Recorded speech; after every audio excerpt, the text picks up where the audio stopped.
কেউ বলেছিল যার টাকা বেশি আছে সে বারবার তারাপীঠ যায়, না হলে বারবার যাওয়ার আবার কি আছে। আবার কেউ বলেছিল অন্ধ ভক্তরাই বারবার যায়, যারা বিচার বুদ্ধির ওপরে ভাবে নিজেকে। কেউ বলে মায়ের দর্শনের পাশাপাশি মদ খেয়ে ফুর্তি করার সুযোগটাও তো তারাপীঠে আছে, তাই বারবার লোকে মায়ের নাম করে তারাপীঠ যায় আর কি।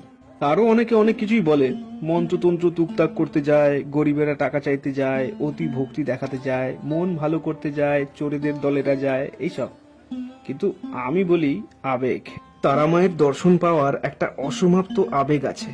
সে আবেগ হঠাৎ মাথায় এলে মনটা পাগল হয়ে ওঠে। মায়ের দর্শন না পেলে তার আর শান্তি নেই।